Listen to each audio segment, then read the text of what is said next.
YouTube. So this is going to be a video of removing carburetor, cleaning the carburetor on a lawnmower. This happens to be a Honda engine, a GP 160 engine. So it's pretty simple, not a lot of tools in this job. In a Tecumseh Briggs & Stratton carburetor, it's going to be different. A lot of the Chinese lawnmowers that are sort of Honda clones have similar style carburetor setups. So because it's a Honda, or most of the Chinese clones use a 10mm, you can use a wrench, you don't even need a ratchet and socket. For most of the bolts, I believe, you put a needle nose pliers and maybe a Phillips and Medusa screwdriver. Bottle of carburetor cleaner, and I have a parts washer ultrasonic cleaner. To make things simple as it could. So because this is a Honda, got a fuel shut off. I have it off right now. No more fuel going to the carburetor. On some Briggs & Stratton Tecumseh engines, you can pinch a line with a pair of vice grips. So take your air filter off. Just snap it off. We then have access to these two. So I'm just going to be pulling these bolts out. There's 2 bolts on this housing, this air filter housing. Intake for carburetor. I'm using simple tools because not everybody's got a big toolbox full of tools. Honestly, you don't need a lot of complicated tools for small engine repair, especially on the 4-stroke engines. A 2-stroke engine, sometimes after you clean a carburetor or replace a carburetor, you want to adjust it. Sometimes you need specialty screwdrivers, but on most lawnmowers these days, almost everyone actually these days, there's no adjustment in the carburetor. I think in 2007, 2008, the EPA said that carburetor that had adjusting screws were unable to be sold new in the United States, so they got rid of all the adjustable screws on any carburetors. I remember some old Briggs and Strattons and some older Tecumsehs had adjustable carburetors on their lawnmowers, but no adjustable carburetors in the lawnmower. No. Either it's clean and it works, or if it's clean and it's too clogged out or too corroded inside, you need to buy a new one. There's no adjustment on it. We'll see when we pull it apart. Usually you can clean them up, and especially on these Honda engines, they clean up pretty well.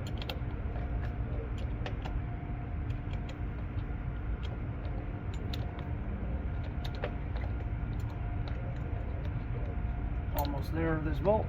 Usually I use a ratchet and socket, but I'm just showing people you could do everything with the wrench.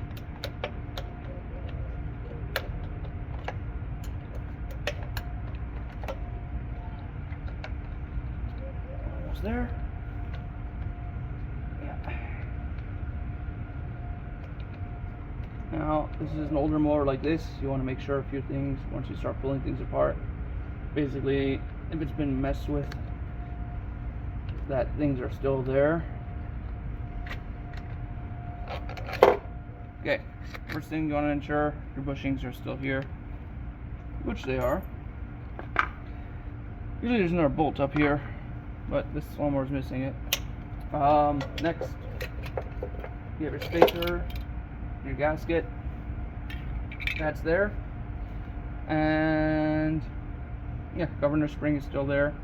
You want your governor spring and your throttle linkage to all be hooked up, and if it has a choke, a mechanical choke, that is there. If it has one of these automatic Honda chokes, that it's set up to go into a little vein in there. So first let's get rid of this fuel line. It's another one of those spring clips, and I'm not the best at removing these clips. I never really looked up the proper way to remove them, but I just bend them back and forth, wiggle and jiggle until they get off of that little nub. And because our fuel's full, we might get a few drops. That should be it. Now we can pull our carburetor up and out. We're going to get our main linkage out. Don't bend the spring too much, you lose tension. And here we go. So here's our carburetor. It's now out of our engine. Some people like cleaning them, the outside of them before taking it apart. I just like taking it apart after. This is the drain, make sure it's still free. Carburetor bowl, getting 10mm. You can drain all the fuel that's in there. Nice and clean actually on the bowl itself. So there's no issue with that. I'm going to pull the pin on the float. Save all these parts. Don't lose that little needle is going to come out. Don't check the bottom of the needle. Make sure it still has a pointy tip. If not, you need to replace it. The way carburetor works, fuel is going to come in your inlet, come out where your needle seat goes, fill up the bowl. The float's going to stop it from filling further. Venturi effect, you're going to have your idle jet and your main jet coming up, going into your carburetor, obviously automatic choke or not, and here's your throttle. So pretty simple in that manner. I'm going to try cleaning it with just carburetor cleaner. If it does clean, then that's great. If it doesn't, we'll put it in the ultrasonic cleaner. You don't need an ultrasonic cleaner in general for most carburetor cleaning. So, and I'm just going to move this out of the way.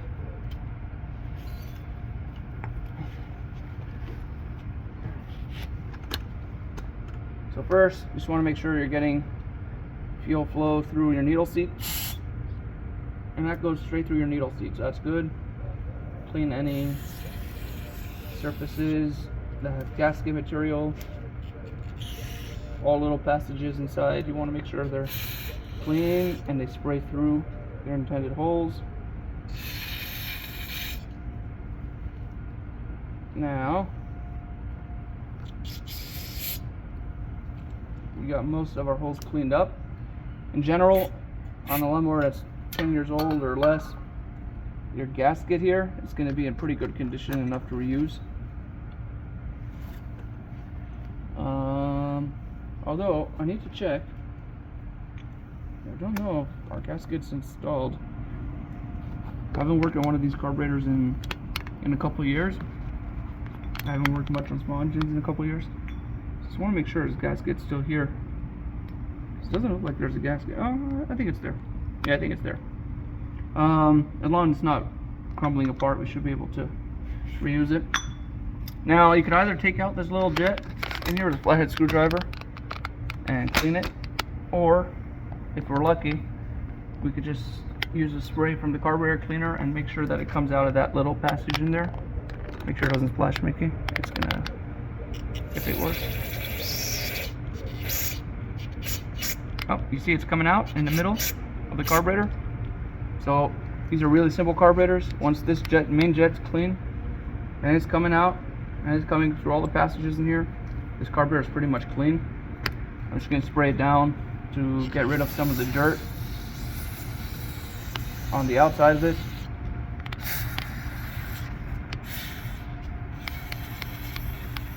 So it looks nice and things move freely. Honestly, this is not too bad at all. I have seen way worse, and our jets are moving freely. Our clear, and our linkages are moving freely.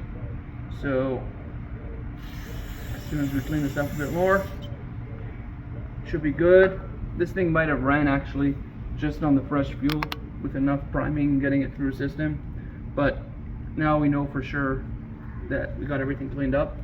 So putting it back together, we're going to make sure our needle is sitting on our float in this little groove here.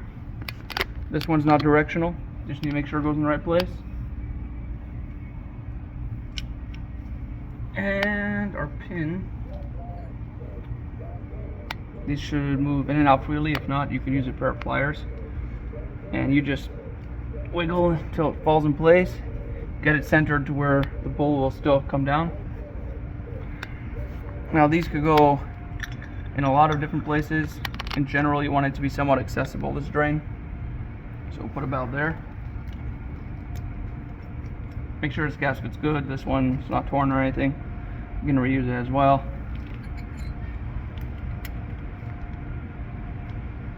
Carburetor ready to be reinstalled, and we'll see if it works. So, on this carburetor, we're going to put our governor return spring. Okay, so I'm going to put this governor return spring in, and then with a carburetor throttle linkage, we can get our fuel line hooked up. Get this little spring peeled back to hold our fuel line in place.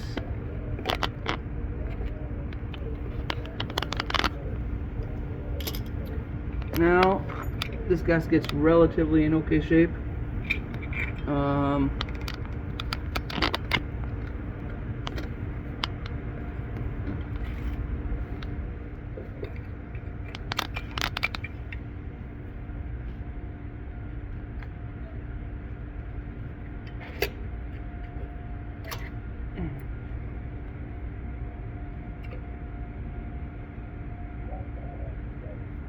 Yeah, sometimes it helps with all these gaskets to have your bolts passing through already.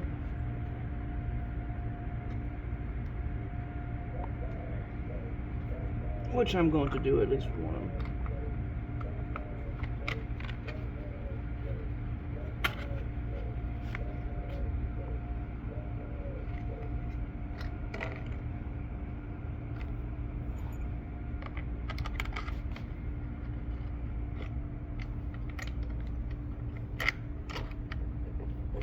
I just want to hold it all up, get it all lined up.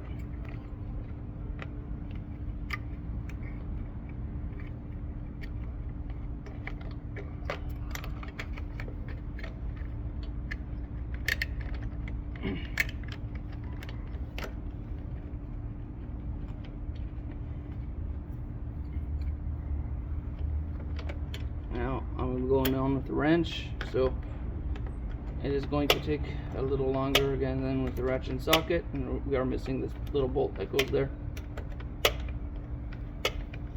Since my fuel line is connected and the carburetor is in the vertical position already, I could already turn the fuel back on.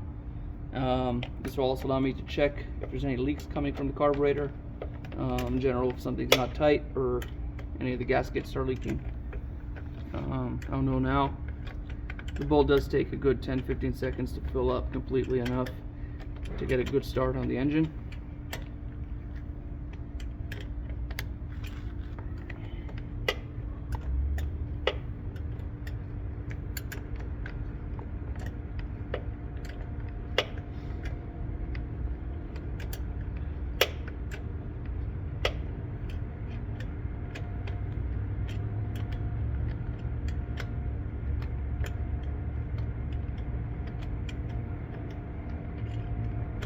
Now, after installing the carburetor, I'm going to try starting the engine. Hopefully it's going to start up and run.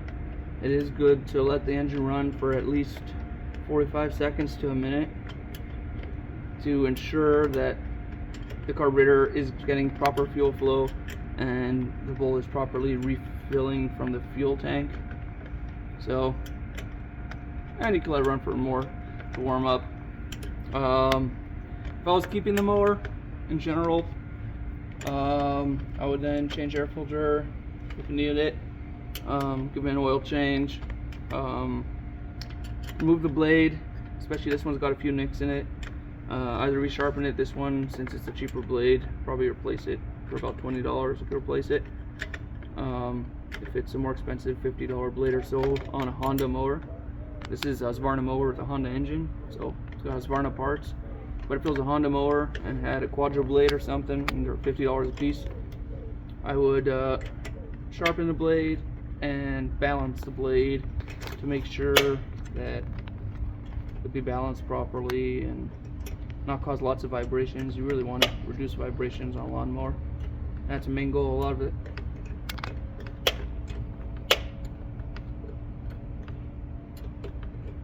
Now, some people will go straight to starting up with an air filter. I usually, at least in cooler climates, start them up with the air filter off and put them on after. But being that we're in very dusty, hot Arizona, I'm going to put the air filter back on, try start up. And I am going to give it some choke. I might not need it, I might need it. We'll see. There's no fuel leaking as of yet.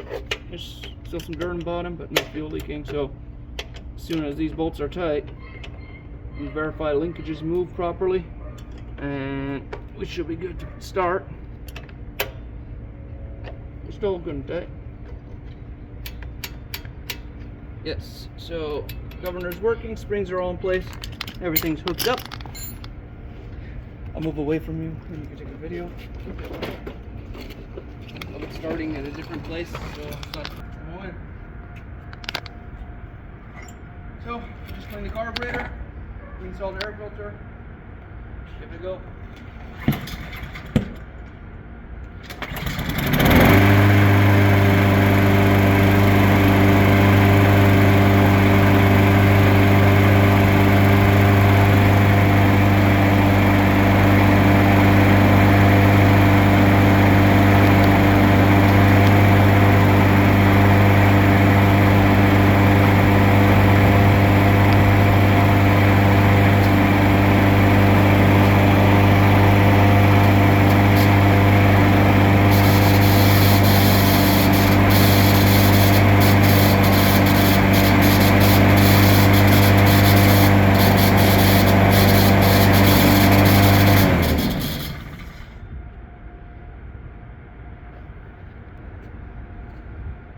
So as you just heard, possibly if you're listening, there's something that's making a little squeaking sound in the engine.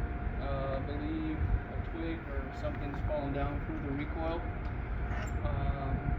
because it is running right, oil level's still right, there's no leaks, and the blade doesn't have anything caught in it. So we'll start it up again, let it run with the bag. And if we're running more for a bit more, it should be okay to say that this thing runs.